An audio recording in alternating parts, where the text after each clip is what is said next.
Hello students. Welcome to chapter 65, Concepts of Care for Patients with Breast Disorders. And this is a beautiful chapter. I would say healthcare spends a lot of money and resources and training and education in cancer. So the gastrointestinal system that we have studied before, and I would say, and I am very thankful because you did great in the exam in relation to these topics. And this topic in particular, this week, 64, 65, 66, and 67, those chapters, I would say are the most important. You are going to come across many conditions, many times with patients that are suffering from these disorders. That's something that you must master. Okay, I am very happy to present this chapter because of the importance in healthcare. Okay, and it's also good for your own health, and you can help your family members mastering these concepts. Okay, so let's start with the benign breast disorder. But first, we're going to start with the breast anatomy. It's crucial to understand these disorders, to be familiarized with the breast anatomy.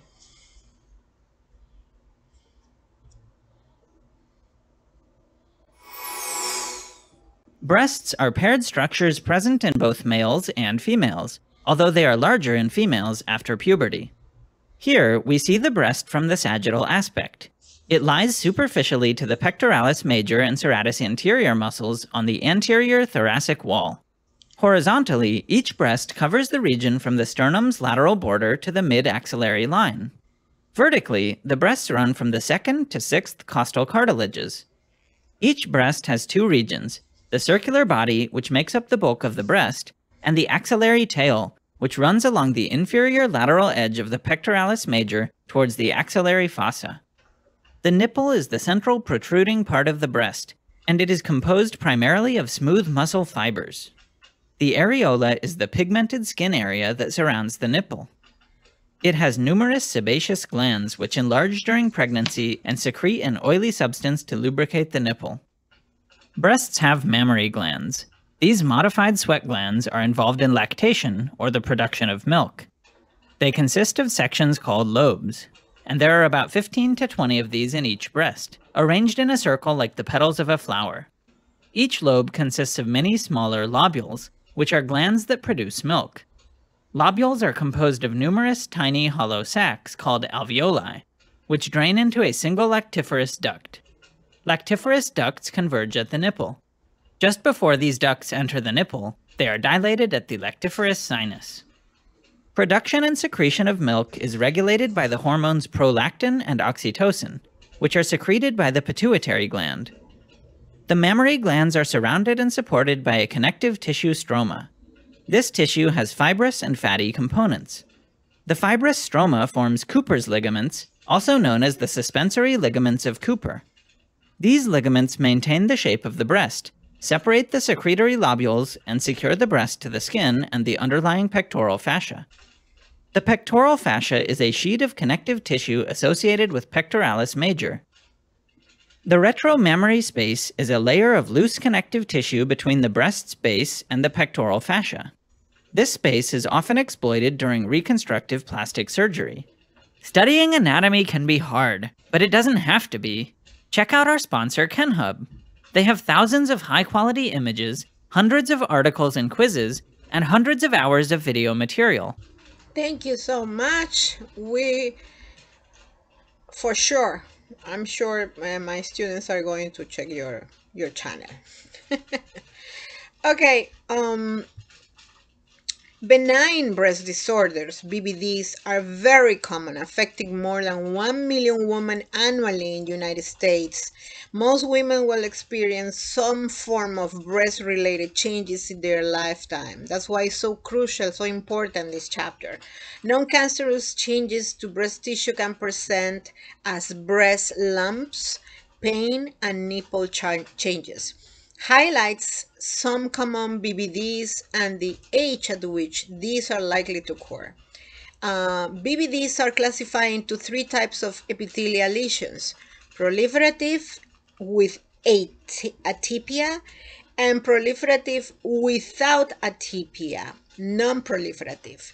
The risk of developing cancer from these breast changes varies. So let's go to proliferative breast lesion with atypia, atypical hyperplasia. And first of all, I want you to remember that you're gonna come across many comments in my chapters with the "that's good to know" hint, right? So that means that it could possibly come in the exam or in the quiz. Okay, pay attention to those, and you will be fine. Also, always check your NCLEX challenge questions here in your chapters and the mastery questions at the bottom, at the end of the chapter, before the references. Those are great sources for you to practice, and who knows, maybe one of those questions could be at the exam, right? So let's talk about proliferative breast lesion with atypia, atypical hyperplasia. And I want you to know that hyperplasia means hyper is many, plasia is growth and development. So it's a non-control, it's a lot of growth and development at the cellular level. It's hyperplasia, okay? It's atypical, means that the cells are not typical, they are not similar to each other. Atypical hyperplasia is a proliferative breast disorder involving growth of breast cells that are abnormal. It is usually found as a result of a biopsy that was taken. AH, although not cancerous, does lead to an increased risk for development of breast cancer. Of course, you have excessive growth of a certain particular cells that are not typical, they are not similar. So at the end, this can trigger to an abnormal growth and development of the breast cells, right? The younger the woman is when diagnosed with AH, the higher the lifetime risk of developing cancer. The patient should be managed by a surgical oncologist or breast surgeon and should undergo yearly mammography and twice yearly breast examination. Women with AH should be taught to stop taking oral contraceptives under the supervision of their healthcare provider and to avoid hormone replacement therapy. We spoke in the previous chapter about the side effects of these therapies and these hormone replacement, because estrogen is crazy when this disorders appears. Okay, so we have to monitor estrogen, and especially when these tissues are being affected. Okay, proliferative breast lesion without atypia, fibroadenoma, means they are more regular, right? Without atypia. Fibroadenomas are common benign tumors in women in their 20s and 30s, but they also occur at any age. Correct. I've seen many women being diagnosed with fibroadenoma at their 40s. So nothing is nothing is written, in this sense. Nothing is conclusive, right?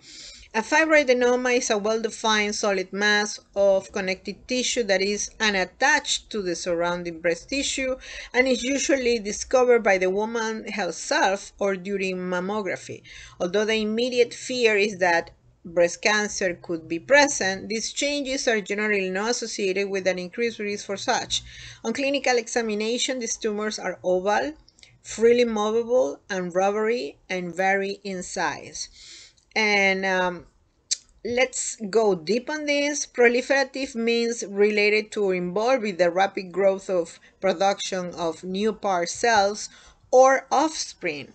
Proliferative breast conditions are not cancerous, but they are linked to an increased risk of breast cancer. The most common proliferative breast condition is hyperplasia, and there are two types of hyperplasia: usual hyperplasia more common, and atypical hyperplasia, which is less common.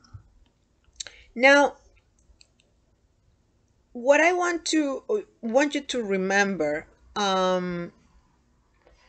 is that the most important thing to differentiate between breast cancer and benign tumors are that tumors are oval, freely mobile, and rubbery. The ones that are having these characteristics are benign.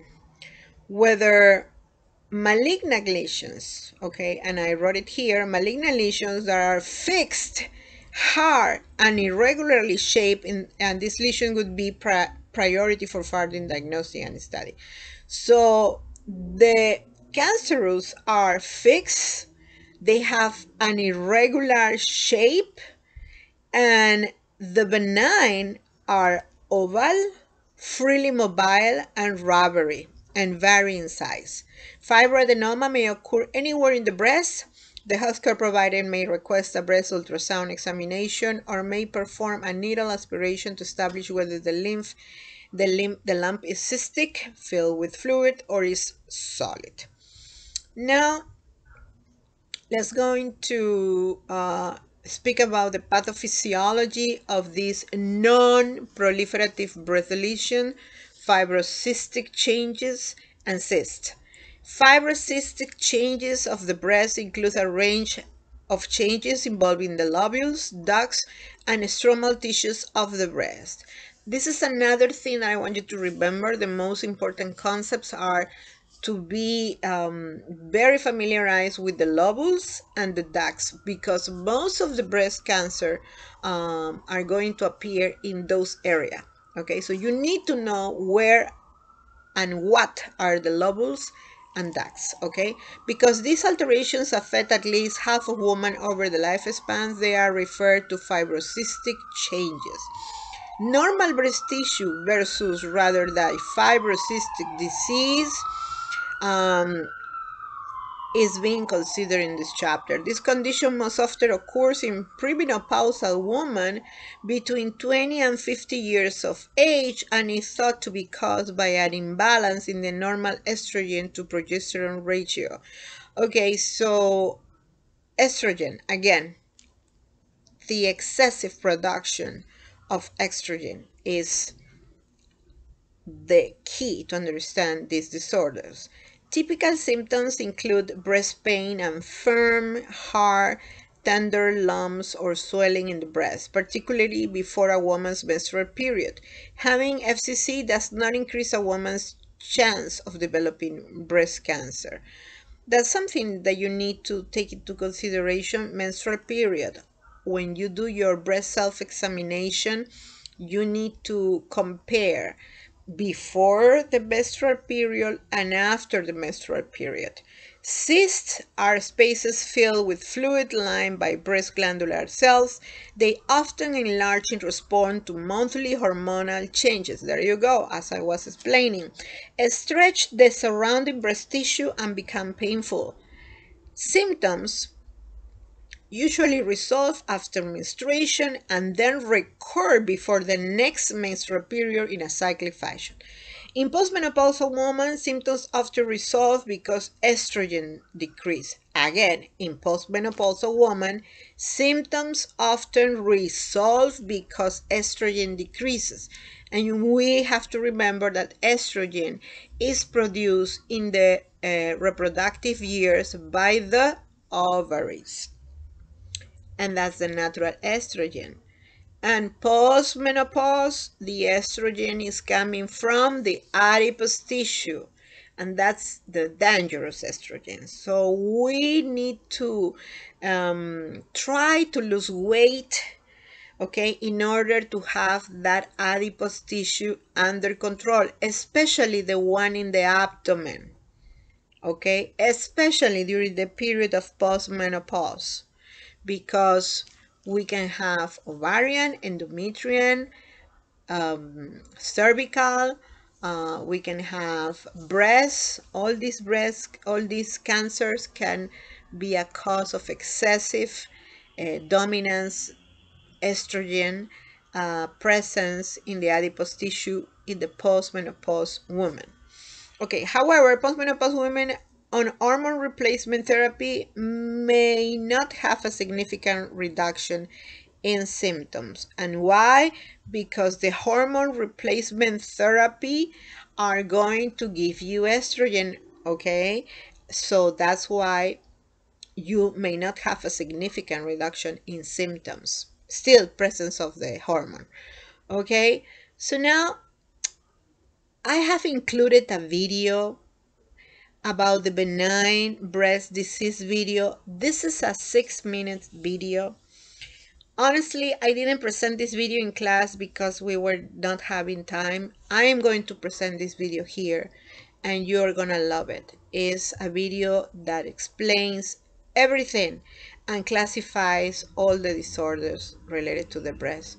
Enjoy, guys, and always think about this chapter that if you master these concepts, you're going to be able not only to help your patients but your family members. We are going to be able to disclose important and specific and information that are going to probably release anxiety and decrease anxiety and depression if present. Okay, let's go to watch this video.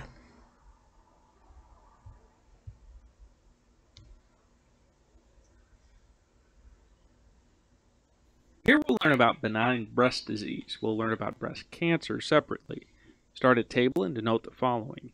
The female and male breasts are anatomically similar, though adult female breasts have more adipose tissue and a more developed ductal system. This is particularly true in those who are pregnant or lactating. The physiological role of the breast is to produce and transport milk during the hormonally regulated process of lactation. For more on hormonal regulation women, whereas malignant lesions are more common in postmenopausal women. Patients may present with pain, masses, or nipple discharge, or there may be no symptoms and disease is found on imaging alone, which is why screening is important. Note that symptoms may be cyclical from changes in estrogen levels during the menstrual cycle. Imaging, such as mammograms and MRI, biopsy, and nipple discharge analyses are all used in diagnosis and cancer assessment. Now let's learn an overview of breast anatomy and show where different types of lesions arise. First, show an outline of the breast, which is covered in skin. Show that the majority of the breast tissue comprises adipose and connective tissues. Then show the ductal system, indicate lobular stroma surrounding lobules, which are the glands that produce milk. Show that the lobules drain to terminal ducts, which drain to the main ducts that carry milk to the nipple. At the nipple, show the lactiferous sinus, which is a dilation of the duct. Show some smooth muscle tissue around the nipple. Now indicate the following pathologies. In the lobular stroma, fibroadenomas and phylloides tumors. In the lobules and terminal ducts, fibrocystic changes and carcinomas. In the lactiferous sinus and main ducts, mastitis, intraductal papilloma, and Paget disease of the breast all can occur. In the interlobular stroma and fat, we find fat necrosis. Let's learn about these pathologies. Start with fibrocystic changes, which are the most common benign breast condition. About half of premenopausal women over the age of 30 have some degree of fibrocystic change in their breast tissue. They are non-proliferative or proliferative. Show that non-proliferative changes include simple fluid-filled cysts in the terminal ducts and papillary apocrine metaplasia with stromal fibrosis. We also show dark spots of calcifications, which often appear in fibrocystic changes. Proliferative changes, which are associated with an increased risk of breast cancer, can present with or without atypia. Show that sclerosing adenosis represents proliferative changes without atypia. We show an enlarged terminal lobule duct unit with proliferation of the glandular tissue. Proliferative changes with atypia are represented by epithelial hyperplasia, in which overgrowth of epithelial cells crowds the lumen of the duct. In general, fibrocystic changes do not require treatment, but if they're painful, the cysts can be drained. Next, two inflammatory processes, fat necrosis and mastitis. First show fat necrosis, which occurs secondary to trauma or breast surgery. We see necrotic fat tissue, often with giant cells, multinucleated macrophages formed by the union of several cells. Fat necrosis often resolves on its own, but if painful, surgery may be indicated. Then show mastitis, which occurs due to infection, usually associated with Staph aureus or due to non-infectious milk duct blockade. It causes erythematous, swollen, painful breasts, and potentially flu-like symptoms, such as fever. Mastitis most often occurs during breastfeeding when the skin of the nipple becomes dry and cracked, allowing easy pathogen entry. We can treat infections with antibiotics. Next, let's learn about 3 types of benign breast tumors. First, indicate that fibroadenomas are common, particularly in women younger than 35 years old. They're usually small masses with a round or oval shape and well-defined borders. They can be soft or firm. Fibroadenomas are often larger when estrogen levels are higher, so they grow during pregnancy and shrink after menopause. Then indicate that phylloides tumors are rare and most often diagnosed in women in their 40s or 50s. These fibroepithelial tumors have a leaf-like lobulation pattern with stromal proliferation. Phylloides refers to their leaf-like appearance. These tumors can be malignant and can rapidly grow to large sizes, over 10 centimeters, which stretches the skin of the breast. Tumors can be surgically removed, and if borderline or malignant, radiation therapy may be recommended. Lastly, indicate that intraductal papilloma is a cancer precursor lesion that grows in the lactiferous ducts, often under the areola. Intraductal papilloma is a common cause of serous or bloody nipple discharge. We show that these small fibroepithelial tumors have a characteristic wart-like appearance in histological samples of affected ducts. Before we conclude, indicate that gynecomastia, enlarged breasts in males, is physiologic in prepubertal and older males, when estrogen to testosterone ratios are naturally higher. However, in post-pubertal males, gynecomastia may be a sign of cirrhosis, hypogonadism, testicular tumors. Gynecomastia can also be caused by some medications, for example, spironolactone. This concludes our diagram. Thank you so much. This was an excellent video because you can see he divided the fibrocystic changes from the inflammatory and the benign tumors. And he is finishing the video with the tumors that eventually can lead to breast cancer, right? So if you have domain on these concepts, whenever you see a patient, you can let them know these are fibrocystic changes in the premenopausal ages, then inflammatory processes, or benign tumors when you when you see the patient and you take the assessment for the hematologist oncologist to go ahead and select the proper diagnostic and testing and treatment. Okay, so let's go back to the to our lecture. The book is giving you a table. It says typical presentations of benign breast disorders. They are including in the same table the ones that are inflammatory or the premenopause. You see the fibroadenoma, which he explained is in the category of tumor, is mixed with the fibrocystic changes, which he presented as the premenopausal changes, ductal ectasia, which is an inflammatory, and intraductal papilloma, another type.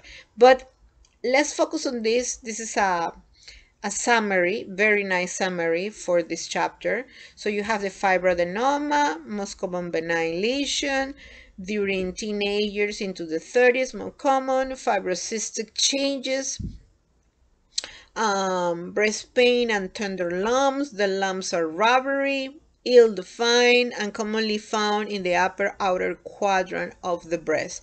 Upper outer quadrant of the breast, the fibrocystic upper outer quadrant of the breast, means close to the axilla, okay? So, well, it couldn't be close, but really, but it's on that area, okay?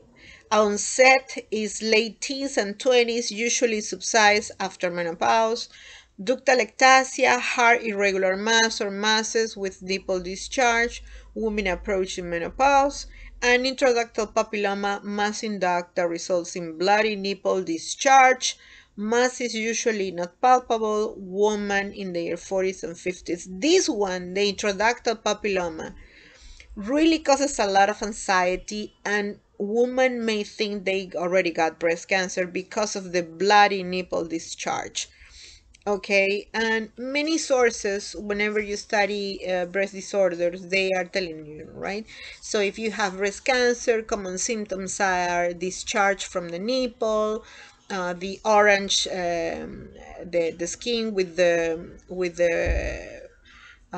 like orange type skin, and here you can see that it's not a breast cancer, but it's something that you need to further assess, either in images or by laboratory. So here you have the normal breast.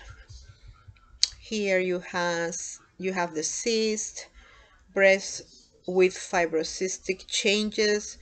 Notice that in the image, the cysts are in this outer part of the breast. Okay, usually when we analyze the breast and the location of the disorder, we refer to the breast as we refer to the in a clockwise, right, position. So we say we found a cyst at 1 o'clock, at 2 o'clock, 3, 4, 5, 6, whatever, okay, until 12 o'clock, right? So this is pretty much, in this image, for example, would be 1, 2, 3, 4. It's a fibrocystic breast with multiple cysts at 4 o'clock, 5, 6 o'clock. Okay? For you to understand. Breast ultrasound is used to confirm the presence of a cyst. If a lump is very firm or has other features raising a concern for cancer, mammography is indicated. A needle biopsy, surgical biopsy may also be ordered. Biopsy may be indicated in these situations. No fluid as aspirated. The mammogram shows suspicious findings. A mass remains palpable after aspiration. The aspirated fluid reveals cancer cells. Okay. Interprofessional collaborative care, limited salt intake before menses can help decrease swelling. Many women find relief with the reduction of dietary caffeine and other stimulants. Okay, there's not enough evidence on this, but when the river sounds, it carries stones. Think about it, okay? Limiting salt intake and reduction of dietary caffeine and other stimulants. Teach patient that wearing a supportive bra, even to bed, can reduce pain by decreasing tension on the ligaments. Local application of ice or heat may provide temporary relief of pain. For a small number of women, draining the cyst by needle aspiration can help relieve painful symptoms. And this is usually done when the cyst keeps growing and the pain and the symptoms is very uncomfortable for women. In women with severe symptoms, exactly, hormonal drugs such as oral contraceptives or selective estrogen receptors modulators may be prescribed to suppress oversecretion of estrogen. Diuretics may be prescribed to decrease premenstrual breast engorgement. And probably that has some relation with the salt intake, right? Because salt sometimes holds fluid, water, right? So diuretics is prescribed to decrease premenstrual breast engorgement in order to get rid of the excessive fluid. Uh, Nursing safety priority drug alert. Explain to women the benefits of risks associated with hormonal drug therapy. Risks includes increased chance of thrombotic events, brain attack or blood clots, and risk of development of uterine cancer. Okay, teach them to seek medical attention immediately if any signs or symptoms of these complications occur. So think twice about hormonal drug therapy, and don't forget to limit salt and caffeine before menstrual periods, okay, or any other dietary stimulants. Let's talk about large breasts. In men, a benign ridge of glandular tissue within the breast caused by an increase in ratio of estrogen to androgen activity is referred to as gynecomastia.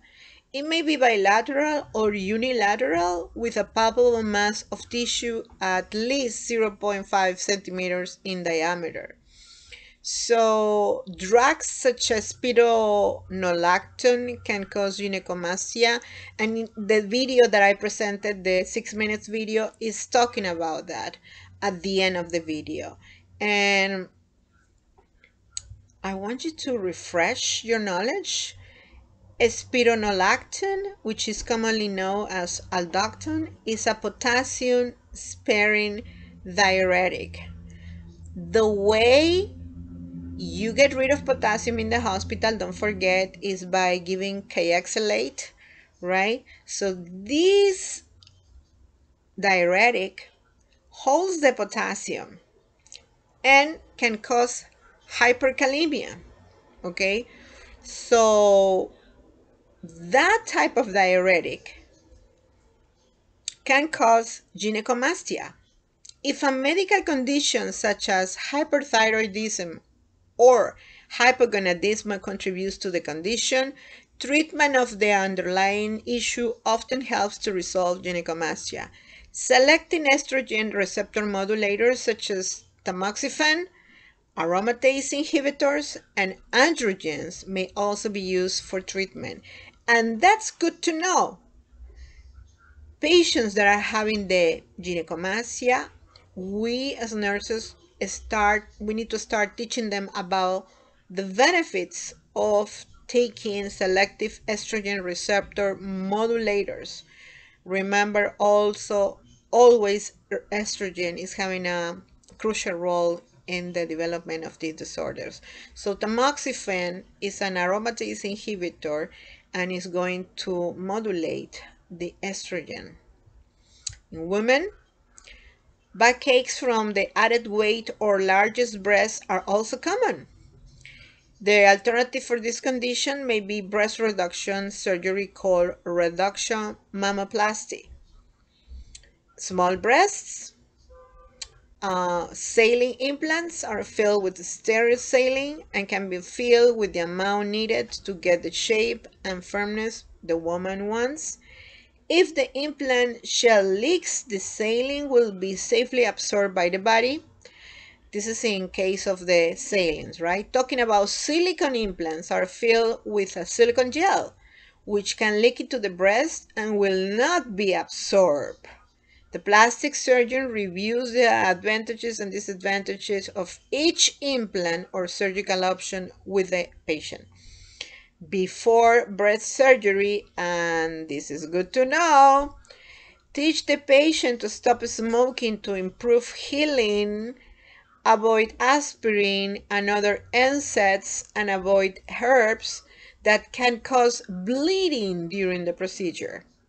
Like, for example, your NSAIDs, right? You understand that, right? One or more wound drains will be inserted during surgery, and she will need to know how to care for these drains at home. Review possible postoperative complications, including infection and implants leakage, which can cause severe pain and fever. And again, that's good to know. Nursing safety priority. Safety, safety. Remind the patient who has undergone breast augmentation that she should expect soreness in her chest and arms for the first few postoperative days and breast swelling for 3 to 4 weeks. So the patient's care is going to last for 3 to 4, 5 weeks. Her breast will feel tight and sensitive, and the skin over her breast may feel warm or may itch. Teach the patient that she will have difficulty raising her arms over the head and should not lift, push, or pull anything until the surgeon permits. Teach her to avoid strenuous activity or twisting about the waist. Remind the patient to walk every few hours to prevent venous thromboembolism, and that's good to know. Coming in the exam or maybe the quiz. An important issue for patients who have breast augmentation surgery or breast cancer surveillance. Breast self-examination and clinical breast examination can still be performed because the prosthesis is placed behind the woman's normal breast tissue, actually pushing it forward. However, screening mammography may not be as sensitive because the amount of visualized breast tissue is decreased. This is a very important fact to do critical thinking. Additional X-rays called implant displacement views may be used to examine the breast tissue more completely. Teach women desiring cosmetic breast augmentation about the difference in breast cancer screening. Although there is no conclusive evidence that breast augmentation increases breast cancer risk, women must be informed that there is an increased risk for development of a rare form of non-Hodgkin lymphoma called breast implant associated anaplastic large cell lymphoma. So when the river sounds, it's because it carries stones. Okay, so you have to consider these facts. And I have seen an increased number of women who decided to remove the implants because not only because of this disorder, but there is a general list. There is a huge list of symptoms that it it's coming and is presenting after 3 4 years of implantation. They can have, symptoms in the mental state. They can have symptoms in the joints. There's a list of symptoms with breast implantation. That's why many women decided to remove it and to be symptom free. Okay, even though they don't develop the cancer, these symptoms makes life worse. So here is how reduction mammoplasty is done. You always see that the nipple is the one who is being removed and is being accommodated in other positions depending on the selection of the surgery, what type of surgery is going to be performed. Let's make a break here and then we will come back with part 2 of chapter 65.